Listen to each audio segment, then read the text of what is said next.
اعوذ باللہ من الشیطان الرجیم بسم اللہ الرحمن الرحیم رب اشرح لی صدری ویسر لی امری واحلل عقدۃ من لسانی یفقہوا قولی اللہم فقہنا فی الدین اللہم انی اسألک علما نافعا وعملا متقبلا ورزقا طیبا۔ آیت نمبر 16 سے دیکھتے ہیں آج۔ اَأَمِنْتُم مَّن فِي السَّمَاءِ أَن يَخْسِفَ بِكُمُ الْأَرْضَ، کیا تم بے خوف ہو گئے ہو؟ کیا تمہیں ڈر نہیں لگتا لوگوں؟ کس چیز سے؟ کہ من فی السماء، کہ جو ذات آسمان میں ہے وہ تمہیں دھسا دے۔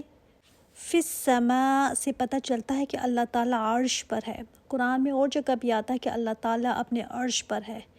کیسے ہے وہ ہم نہیں جانتے، نہ ہم سے کہا گیا کہ اس کا نالج لو، نہیں۔ ہمارے اندر یہ پروگرامڈ ہے کہ جب بھی ہم دعا کرتے ہیں نا تو ہاتھ خود بخود اوپر کو اٹھتے ہیں، یا ہم کسی مشکل میں ہوتے ہیں نا تو خود اوپر کی طرف ہم دیکھتے ہیں۔ کسی نے نہیں بتایا ہمیں، انسان خود بخود اوپر دیکھتا ہے۔ تو جو فی السماء میں ہے نا، تم بالکل نہ ڈر ہو گئے ہو، بے خوف ہو گئے ہو کہ وہ تمہیں زمین میں دھسا دے۔ اگر وہ چاہے نا اللہ تعالیٰ معاف کرے، اللہ تعالیٰ معاف کرے، سیکنڈز کے زلزلے میں نا ہماری جان نکل جاتی ہے، دن میں تارے نظر آنے لگتے ہیں۔ تو یہ کہا گیا کہ یخسف، دھسا دے تم کو زمین میں۔ اس کی نعمت استعمال کرتے ہو، اس کی زمین پر چلتے پھرتے ہو، کھاتے پیتی ہو، کیسے رہتے ہو، کیسی اچھی جگہ دی اس نے تمہیں، کیسے تمہارے لیے رزق رکھے زمین میں، کیسے تم اس کو انجوائے کرتے ہو، وہ تمہیں اسی میں دھسا دے تو کیا کرو گے؟ فَإِذَا هِيَ تَمُورُ، یا اچانک زمین تیز تیز حرکت کرنے لگے یا پھٹ جائے، تمہیں ڈر نہیں لگتا؟ یہ سواری اوپر نیچے ہونے لگے تو کیا ہوگا پھر؟ اور واقعی میں انسان ڈرتا نہیں ہے۔ کہتی ہوں کہ ایک سیکنڈ میں وہ یہ سب اپ سائڈ ڈاؤن کر سکتا ہے، صرف اس کی کن کہنے کی دیر ہے، سب ختم ہو سکتا ہے سیکنڈ میں۔ ہمیں لگتا ہے کہ بس یہ ایسے ہی تھا، ایسے ہی چلتا رہے گا، نہیں، اللہ تعالیٰ نے بتایا کہ ایسے نہیں تھا، تمہارے لیے بنایا ہوا ہے، چاہے تو اس کو پلٹ دے۔ کبھی دیکھا ہے نا زلزلے آتے ہیں کیسے بڑے بڑے کریکس زمین پر ہو جاتے ہیں، گاڑی بلڈنگ سب کی اندر دھس جاتے ہیں، ہمارے سامنے کی یہ باتیں، لیکن ہمیں کوئی فرق نہیں پڑتا۔ تو اللہ تعالیٰ پوچھ رہے ہیں تم بے فکر ہو، بے خوف ہو گئے ہو کہ تمہیں ڈر نہیں لگتا کہ اللہ تعالیٰ اگر یہ کر دے تو؟ اللہ تعالیٰ پھر پوچھتے ہیں ام امنتم من فی السماء ان یرسل علیکم حاصبا، کیا تم بالکل بے خوف ہو گئے ہو کہ آسمان والا تم پر بھیج دے پتھراؤ والی آندھی؟ ایسے قومیں گزری تھی پیچھے، جیسے قوم لوط، تو ان کے اوپر نا پتھر کی بارش کی گئی تھی۔ کچھ بھی ہو سکتا ہے، اللہ تعالیٰ نے ان پہ بھیجی تھی تو اللہ تعالیٰ کسی پر بھی بھیج سکتا ہے۔ آپ صلی اللہ علیہ وآلہ وسلم تو اتنے زیادہ خوفزدہ ہوا کرتے تھے نا، کبھی آندھی یا طوفان کے کوئی آثار نظر آتے تھے تو آپ صلی اللہ علیہ وآلہ وسلم گھبرا کر مسجد کا رخ کیا کرتے تھے۔ تو حضرت عائشہ رضی اللہ تعالیٰ عنہ فرماتی تھیں کہ لوگ تو خوش ہوتے ہیں کہ ایسے موسم کو دیکھ کر کہ بادل آ گئے ہیں، تو آپ صلی اللہ علیہ وسلم فرماتے تھے کہ پہلے بھی ایک قوم ایسی گزری ہے جو سوچتی تھی کہ بادل آئے ہیں تو بارش برسے گی، لیکن ان کے اوپر عذاب آ گیا تھا اسی بادلوں سے۔ تو میں بھی ڈرتا ہوں کہ کہیں اللہ کا عذاب نہ ہو، لیکن یہ تو ان کے ڈر ہوا کرتے تھے نا، ہمیں تو کوئی ڈر نہیں۔ آج کتنی ہی نافرمانیاں کر کے، جھوٹ بول کر، دھوکہ دے کر مزے سے ہم رہتے ہیں۔ فَسَتَعْلَمُونَ كَيْفَ نَذِيرٌ، اللہ تعالیٰ کہتے ہیں کہ اگر اللہ تعالیٰ ایسا کر دے نا تو پھر اچھی طرح تم جان لو گے کہ میرا ڈرانا کیسا ہے۔ یہ نہ سوچنا کہ یہ صرف باتیں ہیں، اللہ تعالیٰ ہمیں معاف کر دے، یا اللہ ہمیں معاف کر دے۔ وَلَقَدْ كَذَّبَ الَّذِينَ مِن قَبْلِهِمْ فَكَيْفَ كَانَ نَكِيرٌ، اللہ تعالیٰ نے فرمایا کہ وَلَقَدْ میں نا لا جو ہے نا اس میں ایمفیسائز ہے، اور قد ایسے ہے جیسے میں اپنی ٹیبل کے اوپر مکہ ماروں نا، وہ جج وغیرہ اپنی ٹیبل پر تھوڑا مار کر کہتے ہیں نا بس یہ بات ہے، ایسے کوئی ایکشن کر کے کہے نا تو اتنی پاورفل بات ہے اس قد میں۔ تو کہا گیا وَلَقَدْ كَذَّبَ الَّذِينَ مِن قَبْلِهِمْ، کیا تم سوچ رہے ہو کہ ایسے نہیں ہو سکتا، ایسے نہیں ہوگا؟ اتنے بے خوف ہو کر تم بیٹھے ہوئے ہو، تم سے پہلے جو لوگ تھے نا وہ بھی یہی کہتے تھے، ایسے ہی جھٹلاتے تھے کہ کچھ نہیں ہوتا۔ فَكَيْفَ كَانَ نَكِيرٌ، پھر دیکھا کیسی ہوئی میری پکڑ، وہ چیخے چلائے لیکن کوئی حاصل نہیں ہوا۔ پھر اَوَلَمْ يَرَوْا إِلَى الطَّيْرِ فَوْقَهُمْ صَافَّاتٍ، کیا اور بھلا نہیں انہوں نے دیکھا پرندوں کی طرف کیسے وہ پر پھیلاتے ہیں، وَيَقْبِضْنَ اور کیسے سمیٹ لیتے ہیں۔ آسمان کو اللہ تعالیٰ نے دکھایا، پھر زمین کو اللہ تعالیٰ نے دکھایا کہ کیسے تمہارے لیے اس کو بچھا دیا ہے۔ پھر اللہ تعالیٰ نے دکھایا کہ دیکھو کیسے آسمان اور زمین کے درمیان جو میری مخلوق ہے کیسے میری فرمانبرداری کرتی ہے۔ صافاتن میں صف بچھانے کا معنی بھی ہے کہ کبھی دیکھا ہے نا کیسے پرندے وی شیپ میں صف میں اڑتے ہیں۔ حالانکہ آسمان پر صف بنانا بہت زیادہ مشکل کام ہے۔ ہم سے تو مسجد میں صف نہیں بنتی، لائنیں بھی لگائی ہوئی ہوتی ہیں، مگر پھر بھی ہم صف میں اسٹریٹ نہیں کھڑا ہوا جاتا ہم سے۔ تو کبھی یہ پرندے اپنے پر سمیٹتے ہیں، کبھی کھولتے ہیں۔ کون ہے جو ان کو یہ کروا رہا ہے؟ اللہ تعالیٰ نے فرمایا ما یمسکہن الا الرحمن۔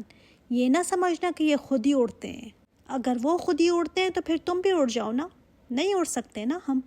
لیکن وہ کیسے اڑتے پھرتے ہیں؟ کون ان کو ہے جو تھامتا ہے فضا میں؟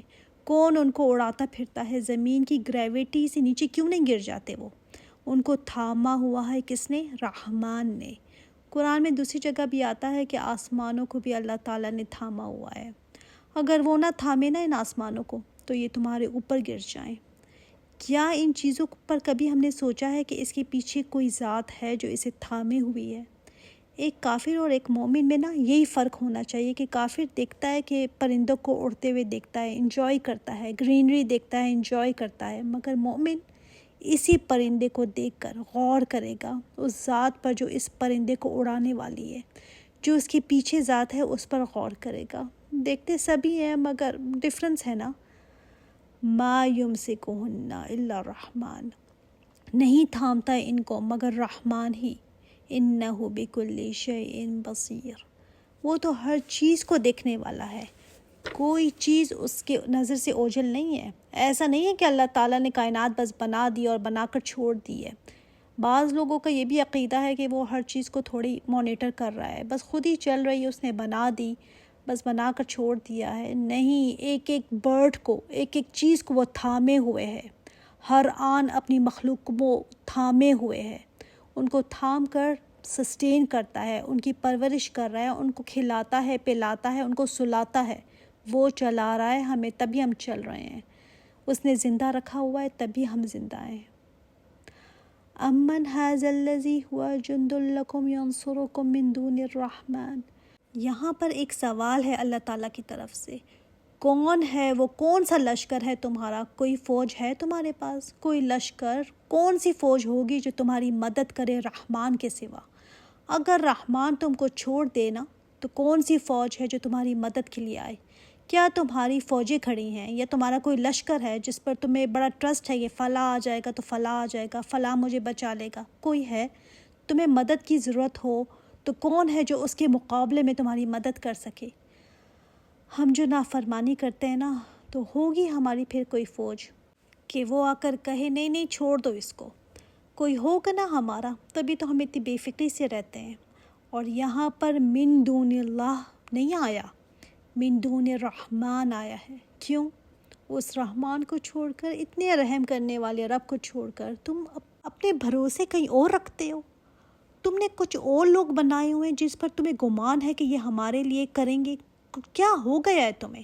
اگر رحمان نہیں چاہے رحم تمہارے لیے تو کون ہے جو تمہارے لیے کھڑا ہو جائے اس کے مقابلے میں؟ رحمان کو چھوڑ کر تم سمجھتے ہو کہ تم پر کوئی اور رحم کھائے گا؟ پھر اس لفظ رحمان کو یہاں پر لا کر دعوت بھی دی گئی کہ آ جاؤ اس کی طرف، پلٹ آؤ، وہ تو رحمان ہے۔ ان الکافرون الا فی غرور، مگر کافر جو ہے نا وہ دھوکے میں ہی ہیں۔ دھوکہ کیا ہے؟ کہ سب جھوٹ ہے، ایسے کچھ نہیں ہوگا، سب ایسے ہی باتیں ہیں، کہانیاں ہیں، یہ دھوکہ ہے نا۔ اسی ایلوژن میں وہ رہتے ہیں کہ ہم امن میں ہیں، کچھ نہیں ہوتا ہمیں، بڑی شہرت ہے میری، بڑا گروہ ہے، بڑا نام ہے میرا، بڑا سٹیٹس ہے۔ اسی دھوکے میں انسان رہتا ہے، یہ چیزیں عذابوں سے اس کو نہیں بچا سکتی۔ اسی وجہ سے اللہ تعالیٰ کا کوسچن ہے نا کہ تم کس خیال خوابی میں ہو، کن خیالات میں تم رہتے ہو، کس بات پر تمہیں زوم ہے، کون سا لشکر تمہیں بچائے گا، کیا ہو گیا ہے تمہیں، کون سی فوجیں تمہارے لیے کھڑی ہوئی ہیں، کس کی امید لے کر بیٹھے ہوئے ہو؟ کبھی سوچا ہے تم نے؟ امن ھذا الذی یرزقکم ان امسک رزقہ، بھلا وہ کون ہے جو رزق دیتا ہے تمہیں اگر وہ روک لے اپنا رزق؟ کون ہے اگر وہ اپنا رزق روک لے تم سے تو کون ہے جو تمہیں رزق لا کر دے دے؟ آپ کو پتہ ہے نا، رزق ایسی چیز ہے، ہم سوچتے ہیں صرف کھانے پینے کا نام رزق ہے، یا شاید پیسوں کو کہتے ہیں رزق۔ رزق میں ہر وہ چیز آ جاتی ہے جو اللہ تعالیٰ نے انسان کو سسٹیننس کے لیے اس کو دی ہوئی ہے۔ ہر نعمت اللہ تعالیٰ کا رزق ہے، چاہے صحت ہے، چاہے سکون ہے، چاہے وقت ہے، چاہے کچھ بھی ہے، چاہے رشتے ہیں، چاہے کسی کی دعائیں ہیں، چاہے کسی کی کیئر ہے، سب رزق ہیں۔ تو اللہ تعالیٰ نے فرمایا کہ اگر میں روک لوں اس کو، یہ جو ساری نعمتیں آپ کو بتائی ہیں نا میں نے، اس میں ہوا بھی ہے، بارش بھی ہے، سبھی چیزیں ہیں، وہ جس نے دیا ہوا ہے اگر وہ کہے کہ تم تو میری بات مانتے نہیں ہو، نہیں دینا میں نے تمہیں آج کے بعد، تو کیا کر لو گے تم؟ ہمارا حق ہے کیا؟ ہم اس کو کوئی بل دیتے ہیں، کوئی پرائز پے کرتے ہیں، خریدا ہوا ہے کیا؟ ہم جو بچوں کو ہر وقت دھمکیاں دیتے رہتے نا، تم میری بات نہیں سنو گے تو یہ تم سے لے لوں گی، میں وہ لے لوں گی، تو اللہ تعالیٰ کہتے کہ ٹھیک ہے تم نہیں سنتے تو میں تمہارا رزق روک دیتا ہوں۔ تو کون ہے پھر جو تمہیں رزق لا کر دے دے؟ اس سے نا توحید کا بھی بہت بڑا لیسن ہمیں ملتا ہے کہ توحید صرف اللہ کے ہاتھ میں ہے، صرف اللہ ہے جو بچا سکتا ہے، کوئی نہیں بچا سکتا، کوئی لشکر نہیں بچا سکتے۔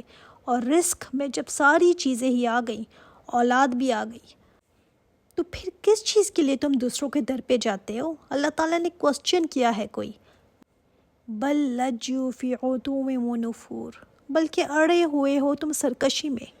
لج کہتے ہیں انسان اتنا ضدی ہو جائے نا، اتنا اڑ جائے کسی چیز پر، انتہائی درجے کا ضدی کہ میری جو بات ہے اس سے میں نے نہیں ہٹنا۔ تو اللہ تعالیٰ نے فرمایا کہ یہ اس طرح اڑے ہوئے ہیں، اور وہ بھی غلط بات پر۔ فی عتو مطلب جب انسان نافرمانی کرتا ہے نا، اس بیس پر کہ میں خود اتنی بڑی چیز ہوں، میں کیوں کسی کو سنوں، مجھے کیوں کوئی بتائے گا، یہ ہے عتو۔ تو لجو کیا ہے؟ بالکل اڑا ہوا، ضد میں، ولنگ نہیں ہے کہ میں اپنے آپ کو کچھ چینج کروں یا کسی کی بات سنوں، خواہشات کے خلاف جاؤں میں، نہیں۔ اور عتو میں ایروگینس کی وجہ سے نافرمانی کرنا، میں کیوں کسی کی سنوں، میری زندگی ہے، جو دل چاہے گا کروں گی، پتہ ہے مجھے سب۔ اور یہ صرف کافر نہیں کرتے، کئی مسلمان بھی ہیں جو یہ کام کرتے ہیں۔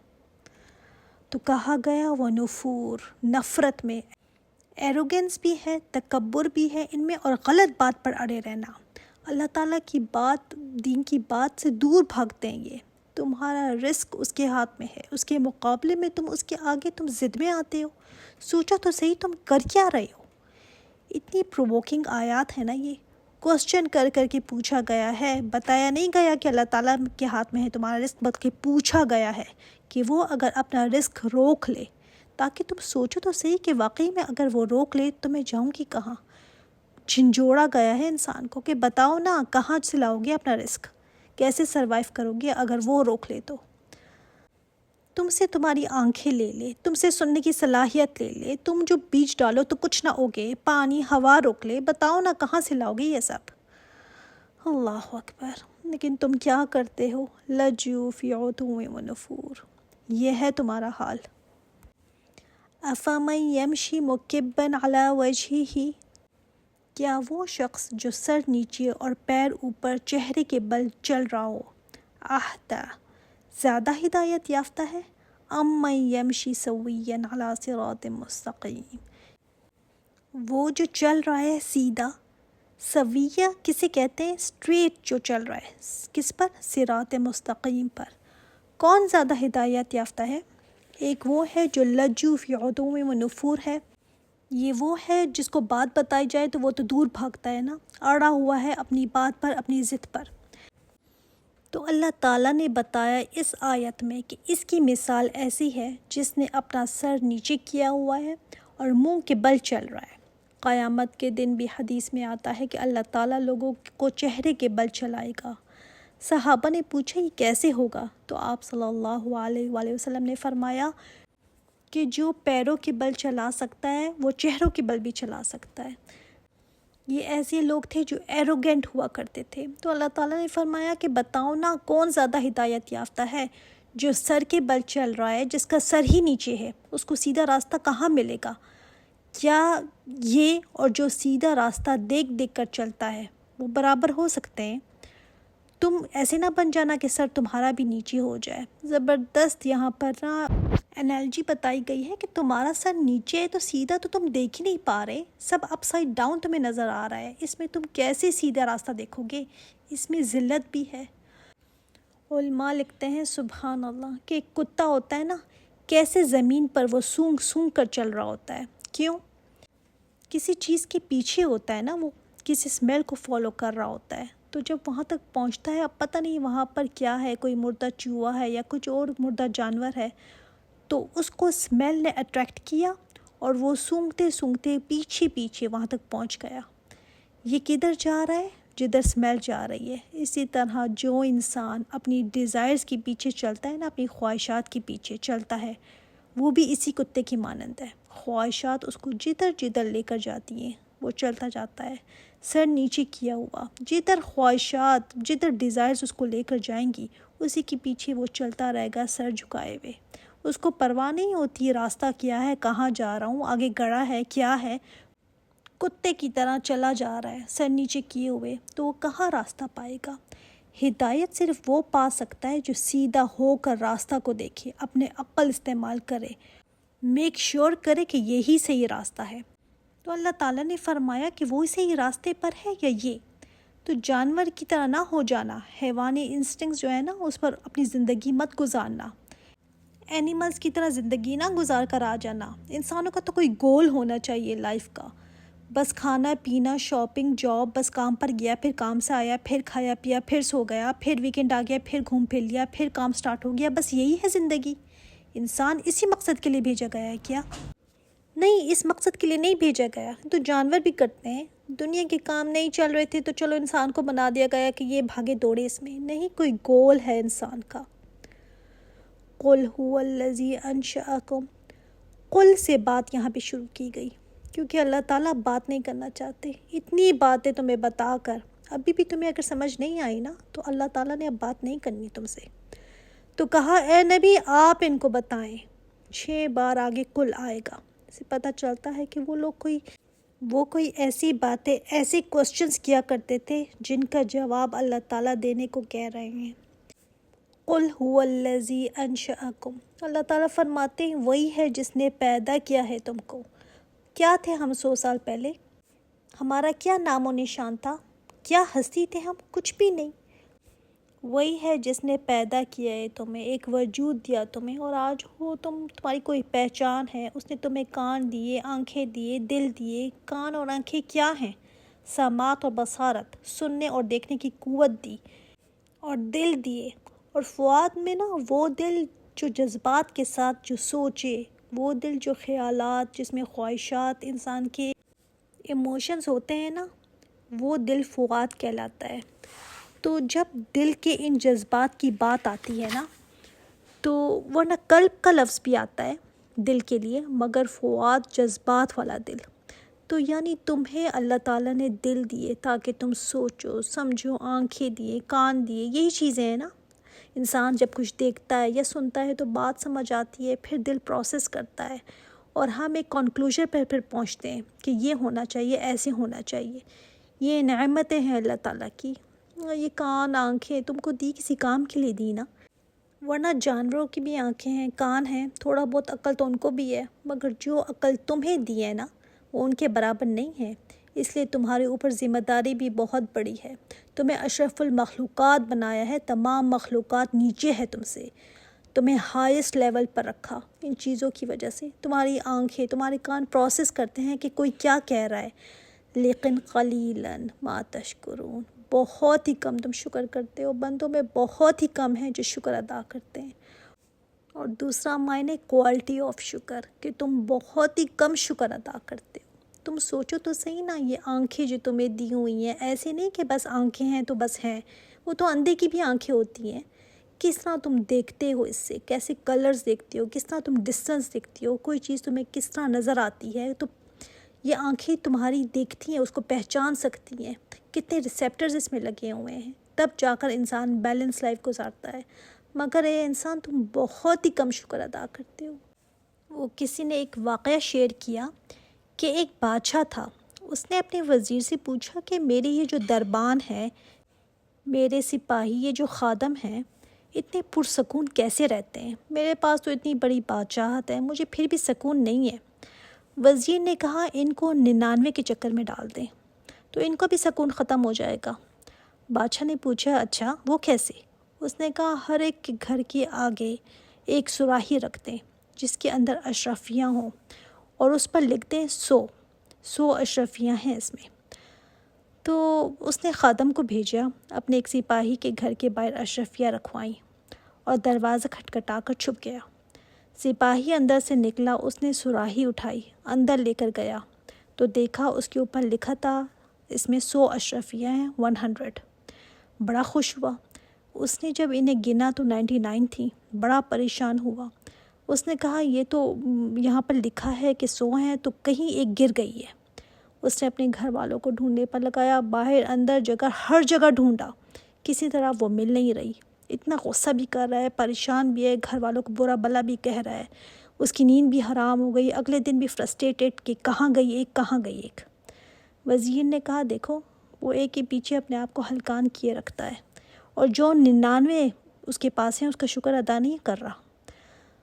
وہ اس کو نظر ہی نہیں آ رہی جو 99 اس کے پاس ہیں کہ اللہ کا شکر ہے کہ یہ مجھے مل گئی ہیں۔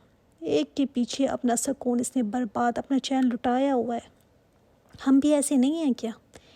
ایک چیز ہماری بگڑ جائے تو کتنا مسئلہ پڑ جاتا ہے۔ سبھی اللہ تعالیٰ اگر بگاڑ دے تو پتہ نہیں ہمارا کیا حال ہو۔ ایک چیز کے پیچھے ہماری راتوں کی نیندیں خراب ہو جاتی ہیں، دن کا چین خراب ہو جاتا ہے، لیکن وہ 99 نعمتیں جو اللہ تعالیٰ نے ہمیں دی ہوئی ہیں نظر ہی نہیں آتی ہمیں۔ اور اللہ تعالیٰ نے تو فرمایا ہے کہ تم تو ان گنت نعمتیں تمہیں ملی ہوئی ہیں، تم تو گن ہی نہیں سکتے ان نعمتوں کو۔ قلیلا ما تشکرون، لیکن بہت ہی تھوڑے بندے ہیں جو شکر ادا کرتے ہیں، بہت ہی تھوڑا تم شکر ادا کرتے ہو۔ زندگی میں کبھی کبھی ہی تمہیں شکر کرنے کا خیال آتا ہے۔ اور شکر یہ نہیں ہے کہ آج بس میں نے پڑھ لیا، سیکھ لیا تو زبان سے کہہ دیا، نہیں، دل کے اندر شکر کے جذبات اٹھیں کہ اللہ تعالیٰ میں کیسے تیرا شکر ادا کروں، کیسے میں تیرے آگے جھکوں، تیرے آگے میں بچ جاؤں، تو نے مجھے اتنا کچھ دیا ہوا ہے۔ دل سے اٹھے یہ آواز، وہ ہوتا ہے شکر۔ اور پھر شکر میں یہ بھی ہوتا ہے کہ اس کی جو دی ہوئی نعمتیں ہیں اس کو اس کے راستے میں لگائیں، تبھی ادا ہوتا ہے شکر کا حق۔